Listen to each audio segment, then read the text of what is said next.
This channel does not promote any violent, harmful, or illegal activities. All content provided by this channel is meant for an educational purpose only. বিমানবন্দরের লঞ্চে গিরিরাজ সিং এবং শ্রমিক ভট্টাচার্যের বৈঠক, বিধানসভা ভোটের প্রস্তুতি নিয়ে দুজনের কথা সূত্র মারফত জানা যাচ্ছে। আমাদের সঙ্গে রয়েছেন প্রতিনিধি প্রদীপ্ত রয়েছেন। প্রদীপ্ত, মূলত কোন কোন বিষয়গুলো নিয়ে আলোচনা হয় এই বৈঠকে?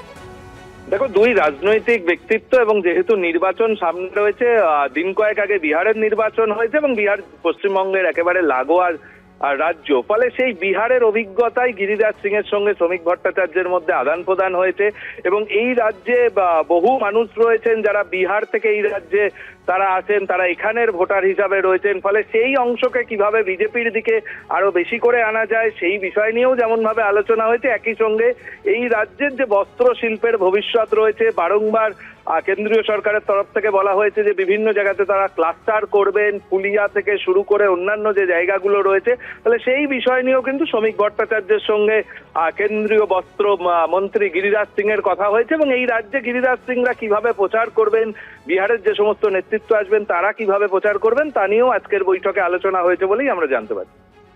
একেবারেই ধন্যবাদ তোমাকে। এই মুহূর্তে যে ছবি আপনারা দেখতে পাচ্ছেন, এক্সক্লুসিভলি আপনাদেরকে সেই ছবি দেখাচ্ছি। বিধানসভা ভোটের প্রস্তুতি নিয়ে এই বৈঠক বলে এখনো পর্যন্ত জানা যাচ্ছে। বিমানবন্দরের লঞ্চে সেখানে গিরিরাজ সিং এবং শ্রমিক ভট্টাচার্যের বৈঠক দেখতেই পাচ্ছেন, সেই ছবি আপনাদেরকে দেখাচ্ছি এই মুহূর্তে। বিমানবন্দরের লঞ্চে সেখানে গিরিরাজ সিং এবং শ্রমিক ভট্টাচার্যের বৈঠক, বিধানসভা ভোটের প্রস্তুতি নিয়ে দুজনের কথা সূত্র মারফত জানা যাচ্ছে। রাজ্যের বস্ত্র শিল্পের ভবিষ্যৎ নিয়ে আলোচনা হয়েছে বলেও জানা যাচ্ছে। এই মুহূর্তে দেখতে পাচ্ছেন সেই মুহূর্তের ছবিটা আপনাদের সামনে তুলে ধরছি। বিমানবন্দরের লঞ্চে দুজনের যখন বৈঠক হচ্ছিল সেই মুহূর্তের ছবি আপনাদের সামনে তুলে ধরছি এই মুহূর্তে। TV9 বাংলা এক্সক্লুসিভলি আপনাদের দেখাচ্ছে সেই ছবি।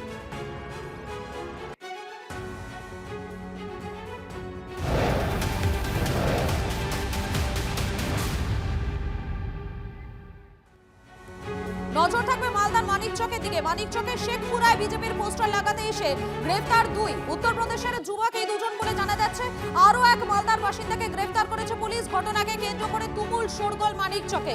সংখ্যালঘু এলাকায় উত্তেজনা ছড়ানোর অভিযোগ স্থানীয়দের। খবর পেয়ে তিনজনকে গ্রেফতার করেছে মানিকচক থানার পুলিশ। পরে জামিনও পেয়ে যান তিনজন। ঘটনা সামনে আসার পরই বিজেপিকে কটাক্ষ তৃণমূলে। রাজ্যে বিজেপির পোস্টার লাগানোর লোক নেই খোঁচা ঘাসফুল শিবিরে। क्या क्या दे पोस्टर लगाते हैं किसका पोस्टर? सरकार का, बीजेपी का। हाँ, वो भी ठेकेदार ने यहाँ आके बताया उसका, लेकिन हम प्राइवेट लगाते हैं, जैसे सर्फ एक्सेल रिन वगैरह इसका लगाते हैं सर। किसने बोला था आपको लगाने के लिए? ठेकेदार ने भेजा जो कि पोस्टर लगाने हम चले जाए, हम तो सब मजदूरी करते हैं, तो हमने कहाँ का ठेकेदार था? वो बागपत का है। সব পার্টি টাকা দিয়ে ভোটের কাজ করায় উত্তরপ্রদেশের শ্রমিকরা কি দোষ করলো? মালদার পোস্টার কাণ্ডে প্রশ্ন দিলীপ ঘোষের। বাংলায় শ্রমিকরাও অন্য রাজ্যে কাজ করছে, বিজেপির সঙ্গে না পেরে এই ধরনের পদক্ষেপ বলে কটাক্ষ দিলীপের। পোস্টার কে লাগাবে, তাকে ধরার অধিকার কে দিয়েছে পুলিশ? সব পার্টি পয়সা দিয়ে ইলেকশনে কাজ করায়, পোস্টার লাগায়।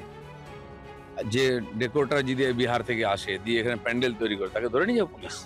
তাকে চুরি করতে, বাংলাদেশ থেকে ঢুকে এখানে লুটপাট করে নিয়ে যাচ্ছে, তাকে কিছু করতে পারছে না। যদি উত্তরপ্রদেশ লেবার এখানে কাজ করে, পশ্চিমবাংলার 50 লক্ষ লোক লেবারের কাজ করছে বিভিন্ন রাজ্যে, সেই রাজ্যের পুলিশ তাদের ধরে জেলে ঢুকিয়ে দেবে নাকি? তখন চিৎকার করবে বাঙালি বাঙালি।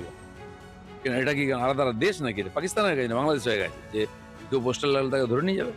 কি পাচ্ছে না বিজেপির সঙ্গে? তাই এইসব ফালতু ইস্যু নিয়ে আসছে। দিনের বেলা পোস্টার মারতে গেলে গ্রামের পাবলিক, গ্রামের মানুষ তারা তো ধরে থানায় দেবে। কারণটা হচ্ছে বিজেপির পোস্টার মারতে গেলে যে বিজেপি সমস্ত মানুষের SIR এর নাম করে ভোটার লিস্ট থেকে নাম কাটতে চাইছে, তারা যদি আবার পোস্টার মারে তো তাদেরকে পোস্টার বানিয়ে দেওয়ার দায়িত্ব বাংলা জনগণ নেবে। কাজে রাতের অন্ধকারে চুরি করেই পোস্টার মারতে হবে। আর উত্তরপ্রদেশ, বিহার, ঝাড়খণ্ড ছাড়া কর্মী পাবে কোথায়? এই বাংলায় বুথ স্তরে বিজেপির কর্মী নেই বলে তারা ব্যাকা পথে মানুষের নাম কেটে দিয়ে বিহারের মতো রাজ্য দখল করতে চাইছে বাংলায়।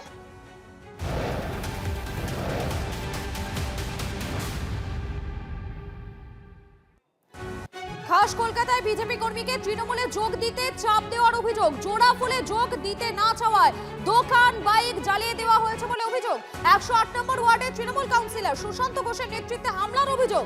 আনন্দপুর থানার বিরুদ্ধেও প্রথমে অভিযোগ না নেওয়ার অভিযোগ ওঠে, পরে বিজেপি বিক্ষোভ দেখানোর পর অভিযোগ নেয় থানা বলে জানা যাচ্ছে। এই মুহূর্তে দেখাচ্ছি আপনাদেরকে সেই ছবি, দেখতে পাচ্ছেন আপনারা।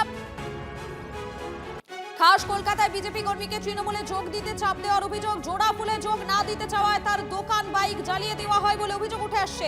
108 নম্বর ওয়ার্ডের এই ঘটনায় রীতিমতো কিন্তু স্থানীয় যারা রয়েছেন তারাও আতঙ্কিত হয়ে পড়েছেন, কারণ যেভাবে দোকান এবং বাইক জ্বালিয়ে দেওয়া হয়েছে তার ফলে কিন্তু একটা আতঙ্কের পরিস্থিতি তৈরি হয়েছে। আমরা আনন্দপুর থানায় নিরাপত্তা চেয়েছি, তো পুলিশ আশ্বাস দিয়েছে, বড়বাবু আশ্বাস দিয়েছে তোমার বাড়ির সামনে পুলিশ ব্রিগেড থাকবে। তো কাল রাত 10টা পর্যন্ত ছিল, আপনারা এখন দেখাতে পারবেন না কোনো পুলিশ আছে রাস্তায়। আমাকে আশ্বাস দিয়েছিল পুলিশ থাকবে, 24 ঘন্টা থাকবে, কোনো পুলিশ নেই। রাত 10টার পর সব পুলিশ চলে গেছে। না, এখনও পর্যন্ত কাউকে গ্রেপ্তার করিনি। যাদের নামে আমরা অভিযোগ করেছি তারা বুক ফুলিয়ে এখনও চলছে। আমরা খুবই আতঙ্কের মধ্যে রয়েছি, জানি না কি হবে। আমরা অনেকটাই আতঙ্কিত। বাড়ি থেকে গাড়ি বের করে পুড়িয়ে দিয়েছে, তো ওটা আমরা অনেকটাই আতঙ্কিত যে আমরা রাস্তাঘাটে বেরোই, আমার স্বামী বেরোয় যদি কিছু করে দেয়, সেটাই আমরা ভয়ে আছি অনেকটা। দোকানটাও দিয়েছে, আমরা কি করে খাবো সেই চিন্তা আমাদের এখন। আমার হাজব্যান্ড হচ্ছে গাড়ি চালিয়ে, র্যাপিডো চালিয়েই আমাদের চলে, ঠিক আছে। তো এখন ওই গাড়িটাই আমাদের সম্বল ছিল, ওটাও নিয়েছে, তো আমরা কি করব।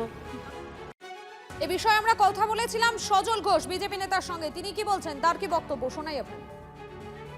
এই অভিযোগটা আমি আগেও শুনেছি।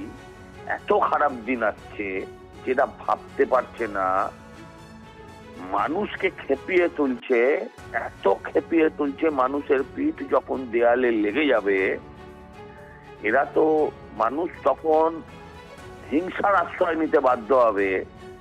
আর সেই মানুষ তো ওই ভাড়াটে নয়, হ্যাঁ, যে ভুলভাল জিনিস নিয়ে ভুলভাল ভাবে মিস করে যাবে, মিস করবে না। আপনারা কি বলছেন তিনি তার বক্তব্য আপনাদেরকে শোনালাম।